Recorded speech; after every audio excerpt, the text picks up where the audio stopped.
And so I think this is the best place for you to get a glimpse into what many people feel is the soul of Jordan, the Bedouin. The Bedouins are nomadic tribes that have roamed the deserts for thousands of years, and they're still here today, living down there in those tents made of goat hair. You can see them right below us.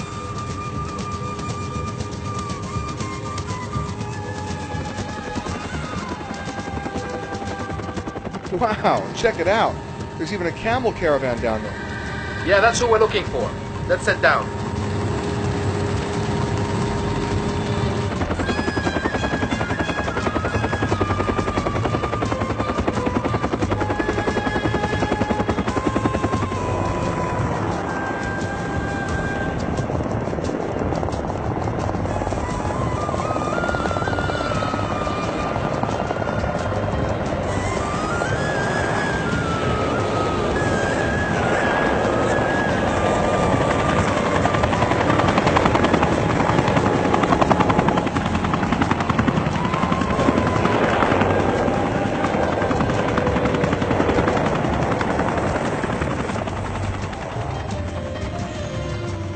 Peter, we call these guys the Desert Patrol.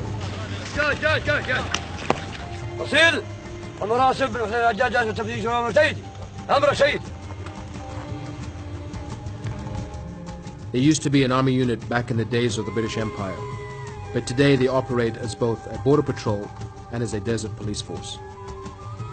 Getting up on one of these things, well, at least for me, not very pretty. It wasn't a whole lot of fun for the camel either.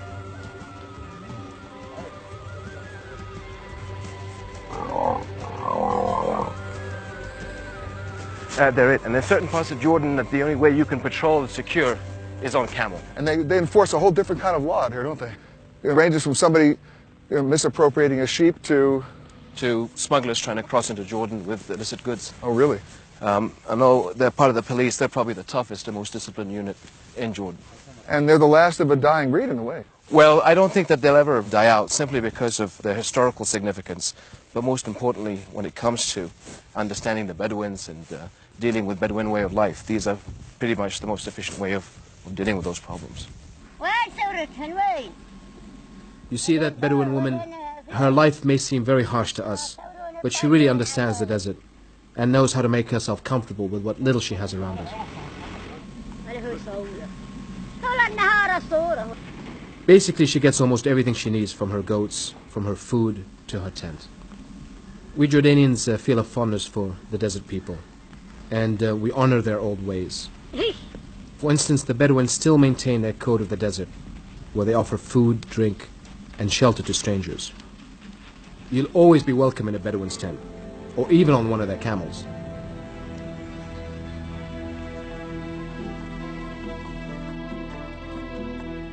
Camels are remarkable animals.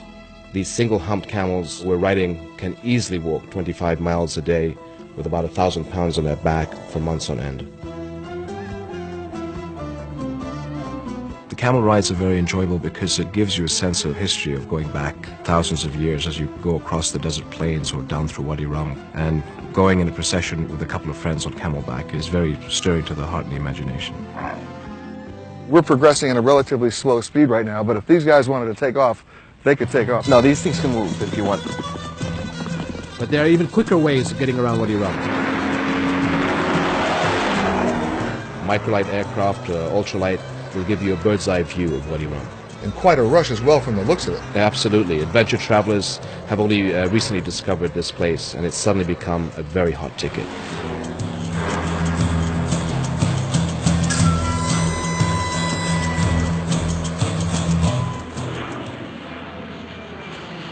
But if you want even higher altitude thrills in Wadi Rum, you might want to try skydiving.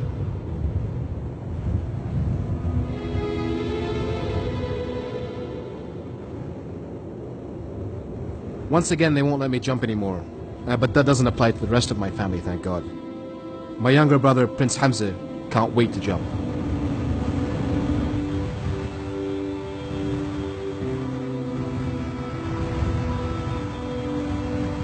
The king isn't jumping for reasons of security. I'm not jumping for reasons of sanity.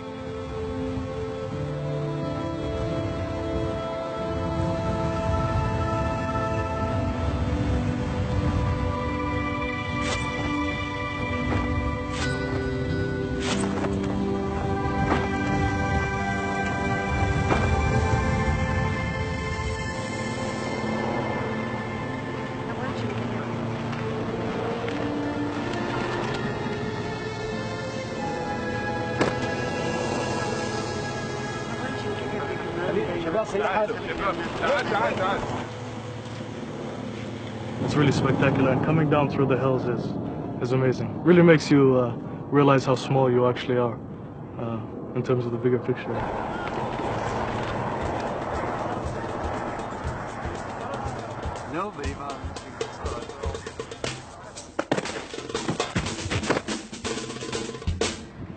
Peter, there's one more thing I want to show you. As you know, people have been coming to Wadi Rum for years for the tremendous rock climbing, which is really world class.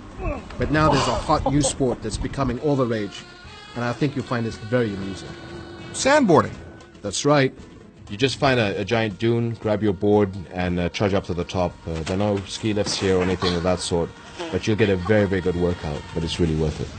Your Majesty, have you tried sandboarding? Not yet, no.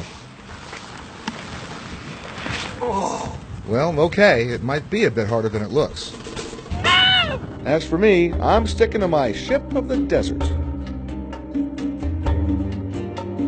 Okay, Peter, enough adventure for one day. Up ahead is a Bedouin camp where we'll spend the night. Bedouin hospitality is world-renowned.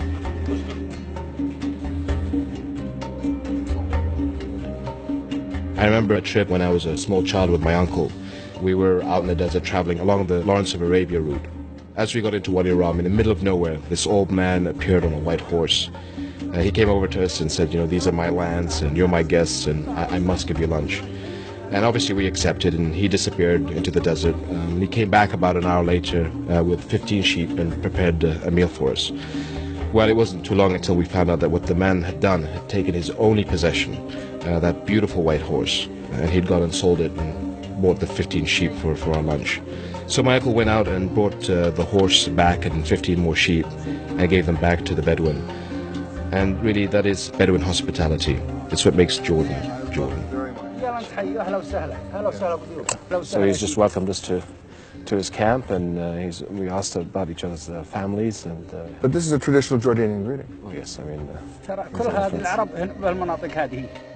Wadi Rum has many special memories for me, so I like to come out with my friends and my family and be able to camp and get away from the everyday problems of life.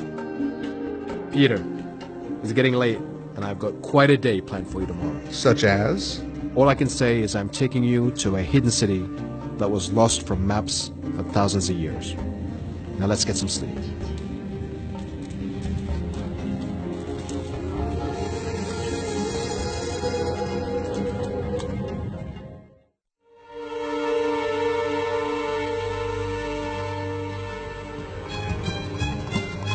Peter, this morning we're heading towards the lost city that I mentioned to you last night. It's Petra, and it's nestled in the heart of the mountains, and it's one of the most stunning sights in the world. And we're following in the 2,000-year-old footsteps of the camel caravans that brought spices from India on their way to the Mediterranean.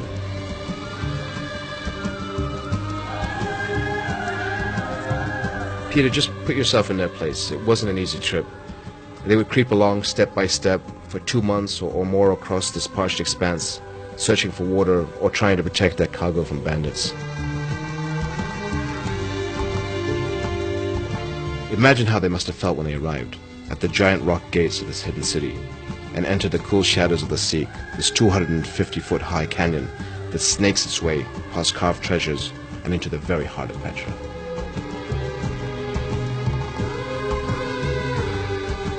If we come over here, you can basically see the outline of a man leading a camel and a camel caravan.